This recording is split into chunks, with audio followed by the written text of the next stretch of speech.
The wait is finally over, and it is time to take a step back into the world of pro heroes. My Hero Academia Season 4 began not too long ago, and I am so incredibly excited to see it back. It's almost feel like it's been years since we last saw our favorite characters at UA, when in reality it's been about a year for all of us anime-only people. I've been seriously looking forward to sitting down and just catching up with Deku and pals, and my excitement is so palpable that I decided that for every episode of Season 4, I'm going to release a review each week talking about the show. My reviews are going to work in a way where I talk about the new episode and its contents. Quickly, I will glance over what I thought was cool, talk about my favorite character of that episode and least favorite, and then talk about my favorite and least favorite moments from the episode as well. So My Hero is back, and it's returning with the same thing they did to open Season 3. The first episode of Season 4 is for the most part a recap episode, only this time focusing on a reporter named Tokuda, wanting to head to UA to find out who All Might's successor is. The thing that compels Tokuda to even do this are the ominous words that All Might uttered after defeating All For One. Next, it's your turn. His colleagues believe this is perhaps All Might calling out future villains,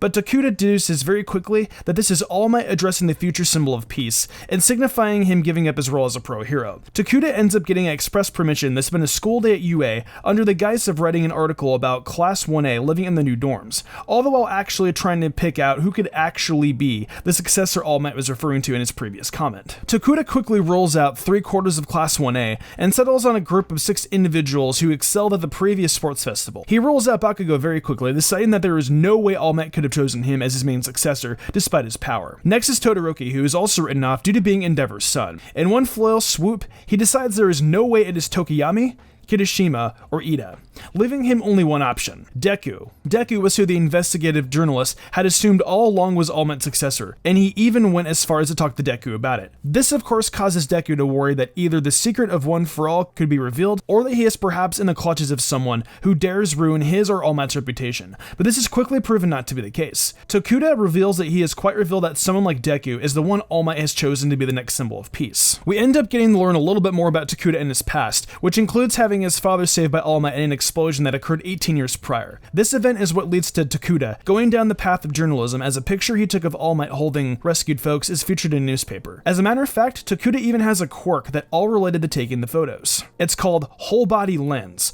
Whole Body Lens allows Tokuda to grow a camera lens anywhere on his body and as many as he needs. The photos he takes are stored in his body and can be developed and discharged from his chest. He assures Deku that he won't take his story to the media about his relationship with All Might, and instead lets him know he'll be waiting for his rise as the new symbol of peace, all the while keeping a photo of the two of them to use for a book he'll one day write. The interesting thing about this episode is that it was screened a number of months ago at an anime convention, so this isn't the first time it is being seen by the general public. It sort of has a feeling that when you watch it, you're definitely seeing something that almost feels promotional. The episode is at its core a recap episode that is meant to refresh you on the very important events of Season 3 so that you can be prepared for the main story Season 4 will be telling you over the course of the next half year. It's got a fair amount of new original content, with the introduction of Tokuda. It even has a few funny jokes sprinkled in, like All Might making a stop at a convenience store, only to meet an overzealous fan who runs the store and hooks him up with more meat buns than he knows what to do with. There isn't anything super special about this, and it being an episode that a few people saw months ago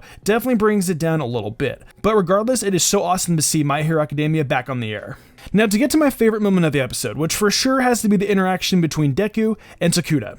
Tokuda is obviously a new character and is someone who up until this moment is portrayed as having ulterior motives, and quite possibly could be a nefarious person that is trying to blow the cover of All Might and Deku's relationship.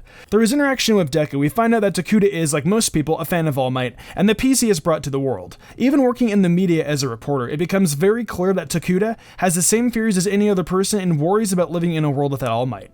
If anything, this speaks to an already strong reputation that the now retired hero has, proving that in a world that is filled with heroes, he is the one person that rose above the rest to hold a significant position of respect and admiration from the people he protects. The whole conversation leading up to Tokuda putting his faith and trust in Deku, much like All Might, has just warmed my heart and made me so excited for the rest of the season. My least favorite moment was definitely when they went over every student in Class 1A. It was so unnecessary, even for a recap episode. To go over the names and quirks over every character that you've already known for the past 60 episodes at this point is just no. The episode is oddly filled with reused animation from the previous 5 openings of the show, and combined with it looking a bit rough at points, it again feels like Studio Bones decided to turn this episode into more of a promotional piece for the season altogether. That makes a ton of sense to do though, and I won't hold that against them.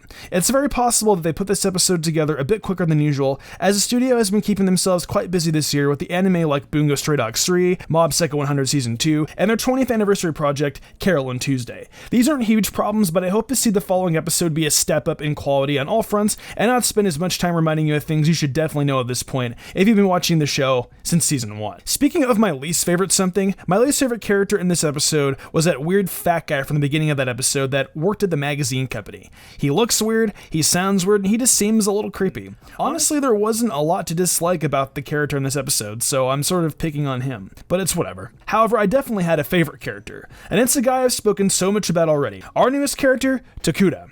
His whole story is incredibly interesting, and his ties to All Might via his father being saved seems really well thought out. He proves the point that almost everyone in society owes thanks to All Might for something, whether he directly or indirectly helped them out through his job as a pro hero. He shows genuine human emotion and isn't portrayed like many reporters you see who seem to become robots when they're working, sacrificing the feelings and privacy of others just to get their story. Also, he has a pretty awesome quirk. I wish I could produce cameras all over my body at will so I could capture that perfect shot whenever I need to. Beats having to take 20 seconds to bust out my phone, set it to camera, and hope whatever I want the picture of is still there. It's crazy. I want to talk about the opening and ending real quick before I start to wrap things up here. It's going to take some time for me to have real solid opinions on them, but I actually like them both. The opening isn't as well animated as the 5 previous openings, but it has a good song that I think might grow on me as time goes on, and I get to listen to it a few more times. The ending, on the other hand, is a bit of a banger and has some very interesting animation focusing on the new female character with a horn that we'll get to learn more about. The general soundtrack of this episode is great as usual, and I'm really excited to hear any new tracks that will debut during the course of season 4. The preview for the next episode shows us the League of Villains and teases what Overhaul wants of Shigaraki, obviously meaning we're being thrust right into the story when things start back up. The students in Class 1A are also going to be doing a work study again, and I think it's safe to say this time Deku probably won't be linking up with Gran Torino. Will he perhaps choose to work at the agency run by the former sidekick of his mentor, Sir Night-Eye? I definitely can see that being what they decide to do, but they could choose to go in another direction and throw us off. Either way, I'm super excited and just know it's going to lead to some interesting stuff. That's going to do it for my review of My Hero Academia Season 4 Episode 1, The Scoop of UA Class 1A. If you guys enjoyed this one, let me know in the comments below, and subscribe to Mystic Sage notifications on so you don't miss my review of next week's episode. I've got a lot of great videos about My Hero already on the channel, and about plenty of other anime as well, with more to come. I hope you guys are as hyped to go plus ultra as I am, and I'll see you guys next time with another review of My Hero Academia Season 4.